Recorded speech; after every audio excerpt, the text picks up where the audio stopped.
Hey guys, welcome to this tutorial of ethical hacking and penetration testing. So in this specific course that I would be teaching, I would be mainly concentrating on Kali Linux.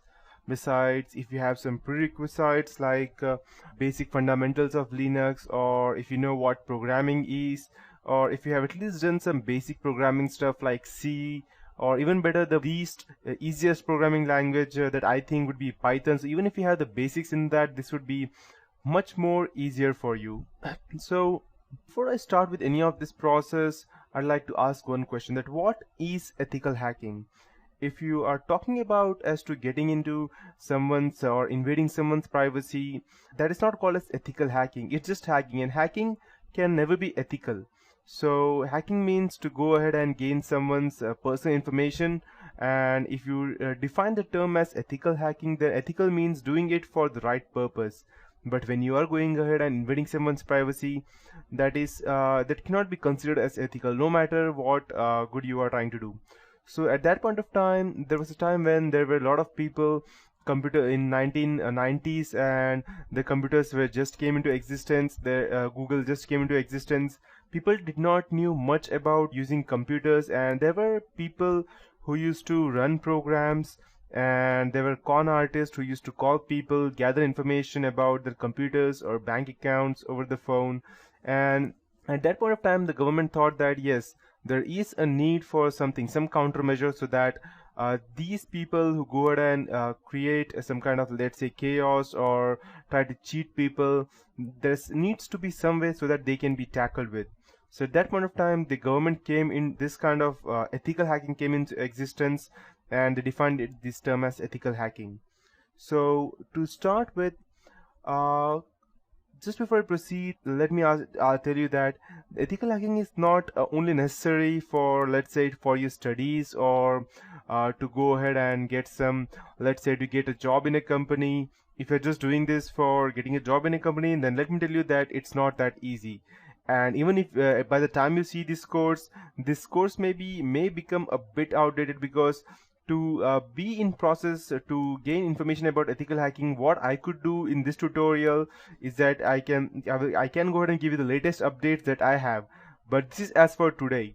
And after 1 week, there may be new updates, there may be more zero-day vulnerabilities, and there may be more different kinds of trojans that I won't be able to secure you from now on. So, and just before I proceed, I would like to tell you that this is just for educational purpose only, and anything that would be used for doing malicious purpose, I don't take any responsibilities for that, or even my company. So to start with, yeah, that's how it is. So in this whole tutorial of ethical hacking and penetration testing, I would teach you what ethical hacking is, footprinting reconnaissance, that means gathering information from different places. Then we need to go out and scan the networks, the IP addresses, the WHOIS, the domain names, and we need to go out and get into systems.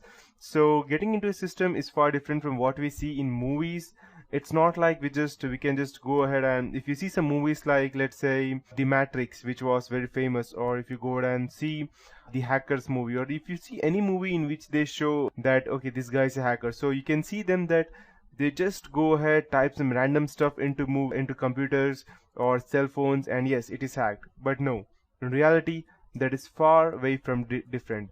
It's not that interesting that you just go and get some terminals like this, the one I have on my screen, and you just go ahead and type in some stuff, and yes, you can go to hack. No, it does not work like that. You need to go ahead and gather information about your specific target, each and everything related, from his personal life to his background, what he did, to his history, what he did, to what he is current, what he likes, what he does not. Yes, because ethical hacking is a term which consists of gathering information and exploiting them on your target. But ethical hacking is not only to save yourself or your customer to whom you would go and save from getting, let's say, getting indicted from the specific hacker. It's also about attacking them. So you might be thinking that why do we need to attack someone? If you go ahead and try to penetrate someone else's organization, then it is unethical, right? Yes, that is unethical. But if you get the permission, then it is not. So there are some not some, I can say that most of the organizations allow penetration testing in their on their firms. The reason being that they need to know that if there are some hackers out there, and so how could they go ahead and save themselves from them?